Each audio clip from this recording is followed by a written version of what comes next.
A number of different recordings, and you will have to answer questions on what you hear. There will be time for you to read the instructions and questions, and you will have a chance to check your work. All the recordings will be played once only. The test is in 4 sections. Write all of your answers in the listening question booklet. At the end of the real test, you will be given 10 minutes to transfer your answers to an answer sheet. Now turn to Section 1 of your booklet. Section 1. A campus radio station is going to be in action. An interviewer is interviewing a man from the university for the survey. Listen to the conversation between them and circle the best answer from A, B, or C for questions 1 to 4. You now have some time to read questions 1 to 4.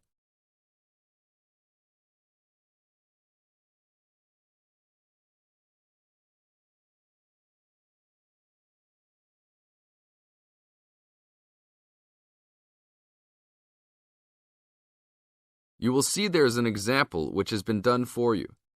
On this occasion only, the conversation relating to this will be played first. Excuse me, I'm conducting a campus survey. Would you have time to answer a few questions? What's it all about? We're doing some market research for a new campus radio station starting in the next few months. That's okay. Sounds good. Great. I'll just work through this form with you. And if we could start with some personal background information? Sure. Right. If I could have your age, please. 26. Okay, good. The teacher being interviewed is 26 years old, so B is circled. Now, we shall begin. You should answer the questions as you listen, because you will never hear the recording for the second time. Listen carefully and answer questions 1 to 4. Excuse me, I'm conducting a campus survey. Would you have time to answer a few questions? What's it all about? We're doing some market research for a new campus radio station starting in the next few months. That's okay. Sounds good. Great. I'll just work through this form with you. And if we could start with some personal background information? Sure. Right. If I could have your age, please. 26. Okay, good. And are you a student, teacher, or in another job? Well, I'm a tutor, but I'm also a postgraduate student, so I don't know what you might call me. What do you think? Okay, well, I'm more of a teacher, really. Fine. And would you mind if I asked about your salary, or I could leave it blank? No, that's okay. It's $20,000 a year. Thanks. Right. Now about your current listening habits. What would you say is your main reason for listening to radio? Well, I'm usually busy during the day at work, so I usually only listen to the radio at night. It helps me relax and unwind, even if I'm studying. Good. And how many hours a day on average do you listen to the radio? Well, not a lot really. I'd say just over an hour all told. Now you have some time to read questions 5 to 10.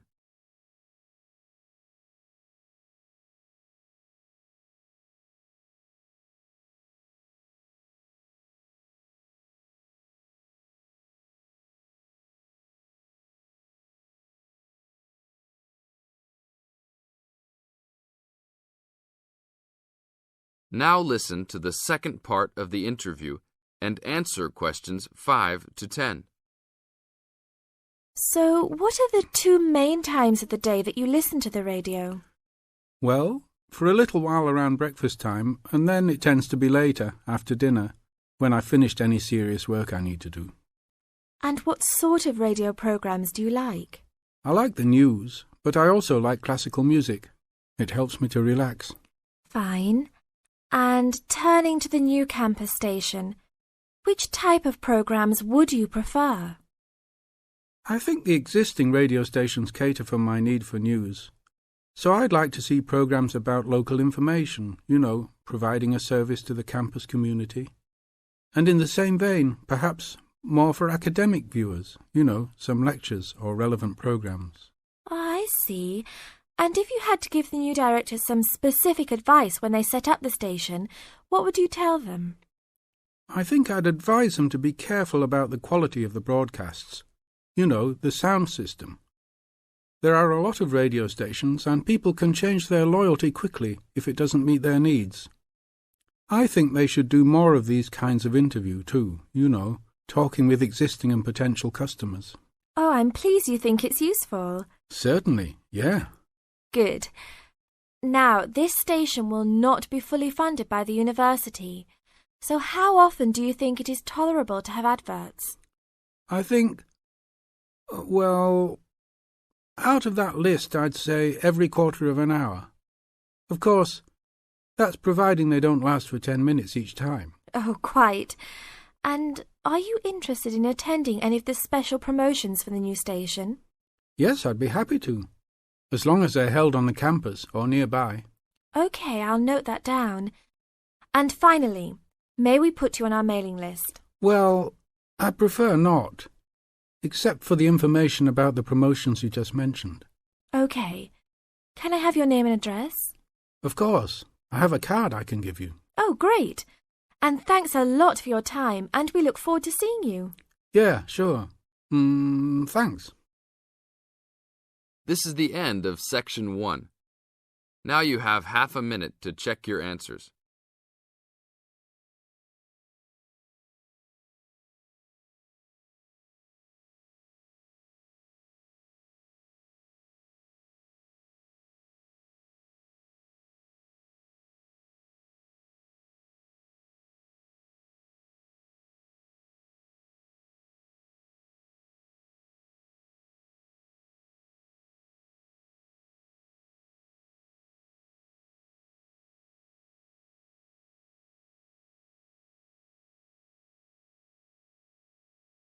Now turn to Section 2. Section 2. You'll hear a man talking about living and working on Trinidad. First, you have some time to look at questions 11 to 15.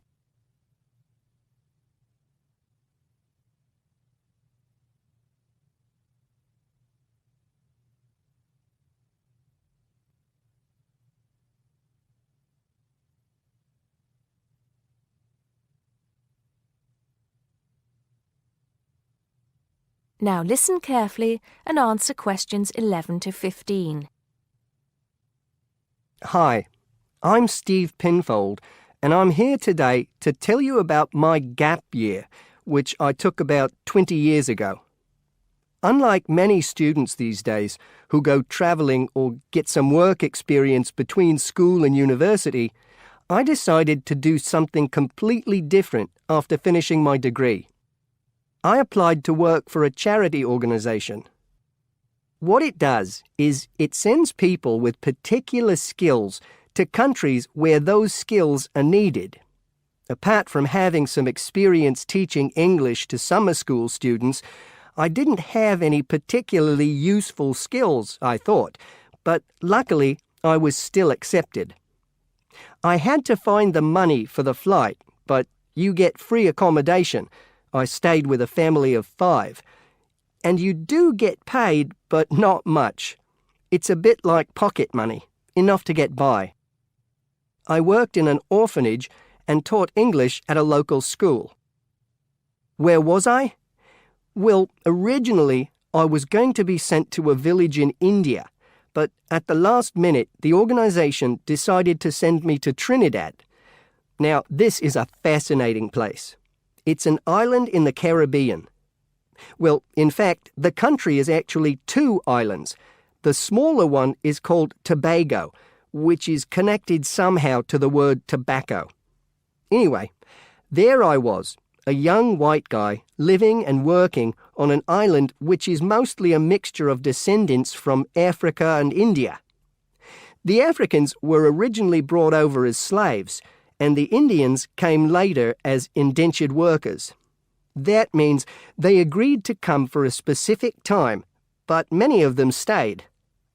There are also some Trinidadians of Chinese and British origin, though the native inhabitants were basically wiped out by colonialization.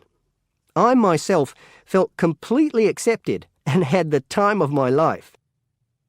The language everyone speaks is English, so there was no problem for me there, but some concepts don't quite translate. They're pure Trinidadian. There's the term liming, for example, which means sitting around watching the world go by. Also, there's the famous carnival, when the whole island is taken up in playing mass. For a whole month, around February or March, it depends when Easter is, everyone's busy preparing costumes, practicing calypsos, soca and steel pan music, and most importantly, partying. Before you hear the rest of the talk, you have some time to look at questions 16 to 20.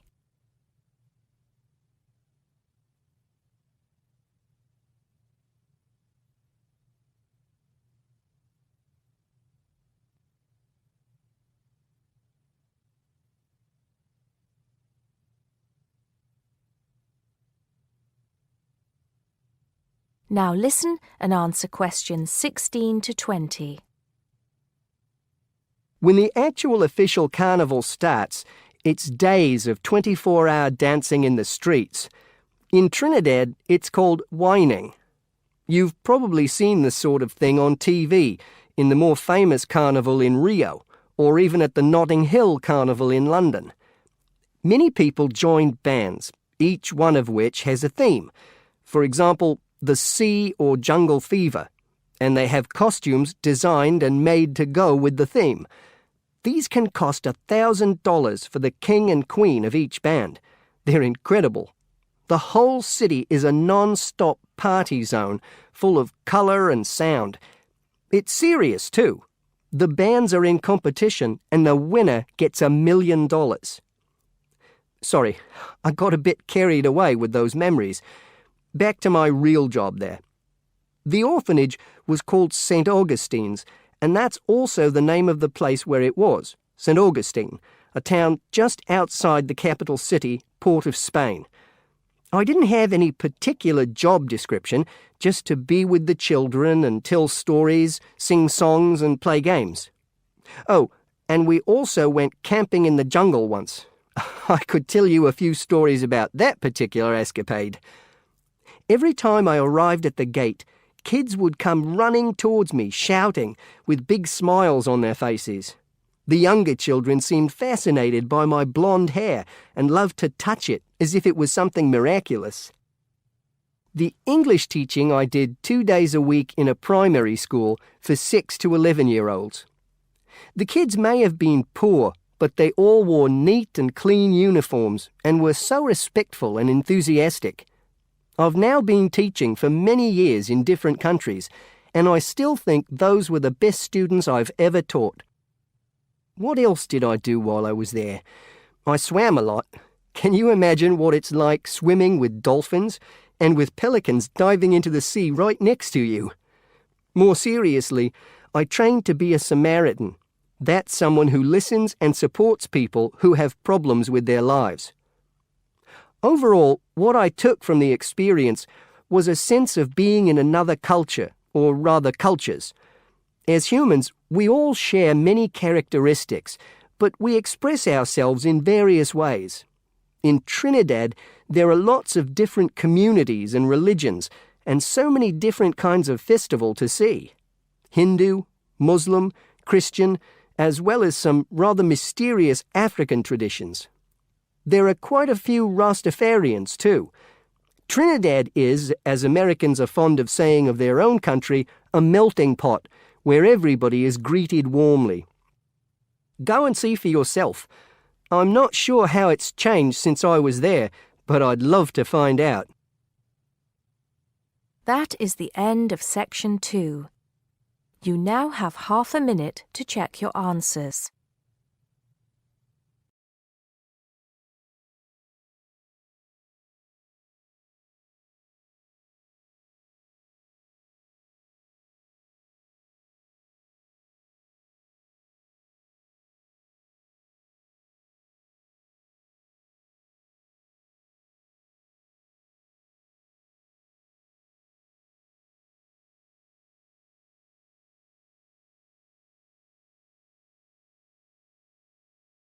3, you will hear part of an interview between Dr. Hilsden, a member of staff on a fashion design course, and a student, Julia, who is applying to do the course. First, you have some time to look at questions 21 to 23 on page 130.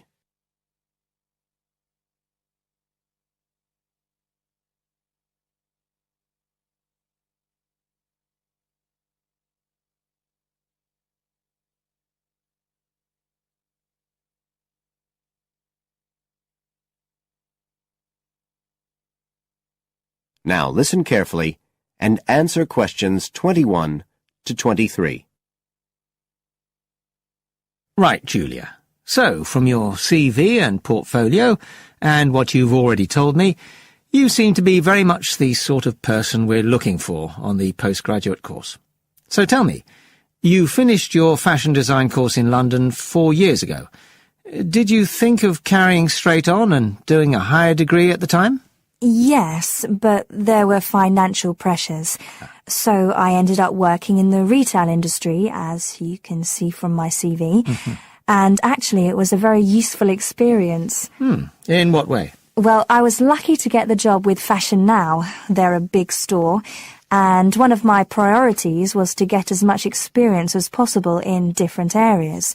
So that was good because I had the chance to work in lots of different departments. And having direct contact with the customers meant I was able to see how they reacted to innovation, to new fashion ideas. Because with Fashion Now, a designer might show something in New York or Milan, and there'll be something similar in the shop within weeks. So that was probably the most useful thing for me. Right. And so what's made you decide to do a postgraduate course now? Well, while I enjoyed working at Fashion Now, and I learned a lot there, I felt, well, the way forward would have been to develop my managerial skills, rather than my skills in fashion design, and I'm not sure that's what I want to do. Yes. When I was doing my degree in London, I'd been interested in women's wear, but I know that there's been a lot of work done in areas like new fabric construction. And though I'm not intending to go too deeply into the technology, I'd be very interested in looking at how new fabrics could be used in children's wear. So I'd like the chance to pursue that line. Yes, good. And are you at all concerned about what it's going to be like coming back into an academic context after being away from it for several years? No, I'm looking forward to it. But I'm basically more interested in the application than the theory. Or at least that's what I've found so far, and I'm hoping the course will give me the contacts and skills I need eventually to set up my own enterprise. I'm particularly interested by the overseas links that the department has. Yes, many of our students look overseas or to international companies for sponsorship of their projects. You now have some time to look at questions 24 to 30.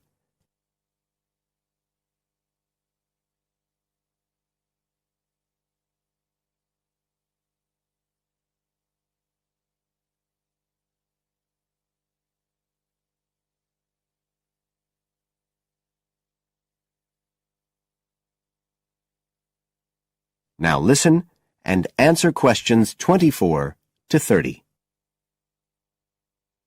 And the facilities here look excellent. I just went to look at the library. It's really impressive. There's so much room compared with the one at my old university. Yes, most students find it's a good place to study. And there are link-ups to other universities, of course, and all the usual electronic sources. The staff run an information skills programme, which we recommend all postgraduates do in the first week or two. Design students find these special collections particularly useful. Yes. Then we have a separate computer centre, which has its own academic coordinator, Tim Spender. He's got a background in art design, and the ethos of the centre is that it's a studio for innovation and creativity, rather than a computer laboratory. Oh, right. I liked the study spaces where students can sit and discuss work together. Very useful for joint projects. We always had to do that sort of thing in the cafeteria when I was an undergraduate. And I read in the brochure that there's a separate resource for photography. Yes, it's called photomedia. It's not just for photography, but things like digital imaging and new media. It's a resource for all our students, not just fashion design. And we encourage students to work there, producing work that crosses disciplinary boundaries. It's well used. In fact, it's doubled in size since it was set up 3 years ago. And we also have an offshoot from that, which is called time-based media. This is for students who want to develop their ideas in the area of the moving image or sound. That's in a new building that was specially built for it just last year. But there are plans to expand it, as the present facilities are overstretched already. Right. Now, is there anything you'd like to ask about the course itself? I know it's a combination of taught modules and a specialist project, but how does assessment fit in? Well, as you'd expect on a course of this nature, it's an ongoing process. The degree course has 4 stages, and there are what we call progress reviews at the end of each of the first 3. Then the final assessment is based on your project. You have to produce a report, which is a critical reflection on your work. And is there some sort of fashion show? There's an exhibition. The projects aren't all focused on clothes as such. Some are more experimental, so that seems more appropriate. We ask representatives of fashion companies along, and it's usually well attended. Right. And another thing I wanted to ask. That is the end of Section 3. You now have half a minute to check your answers.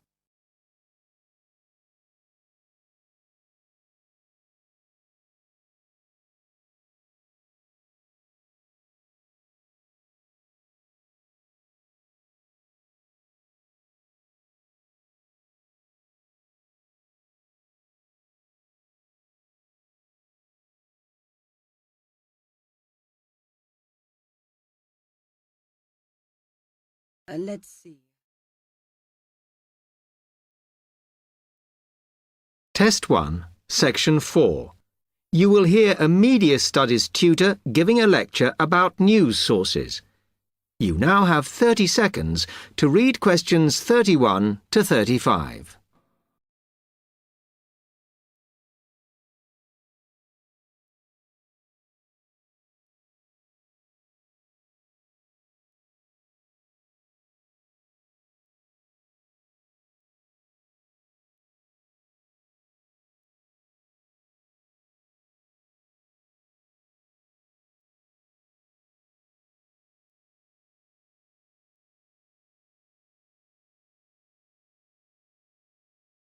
Okay, now many of you will have heard about the predicted death of newspapers, as people increasingly access the TV and the Internet for their news.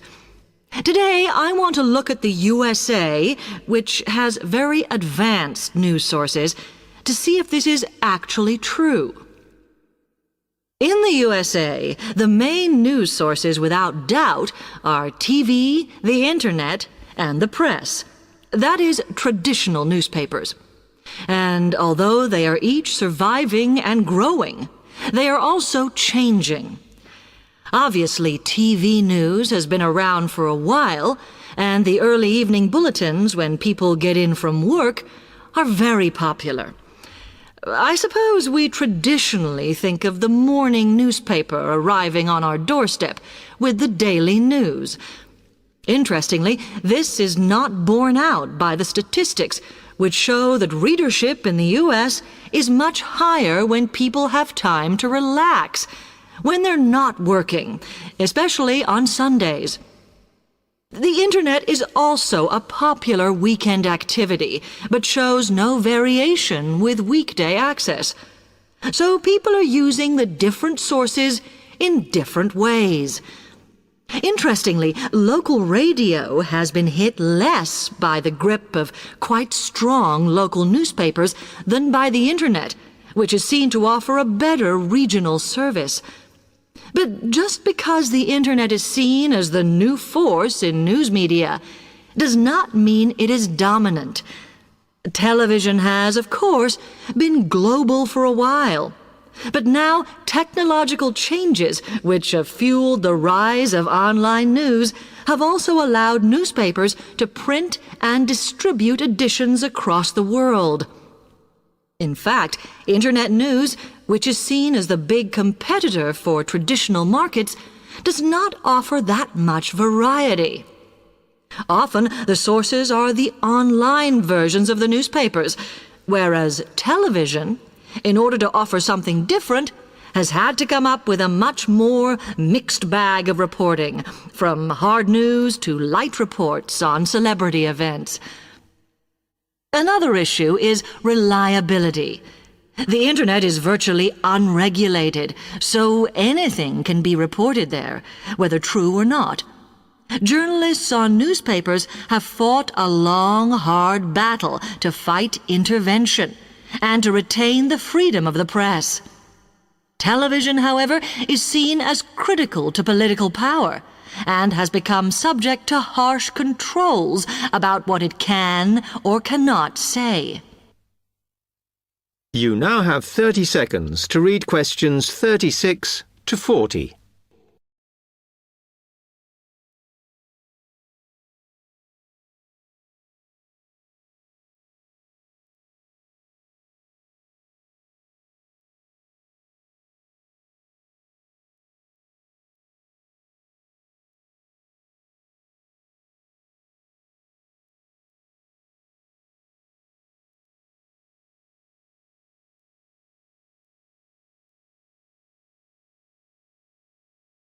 Now, one very critical factor in keeping newspapers alive and well in the USA has been their approach to advertising.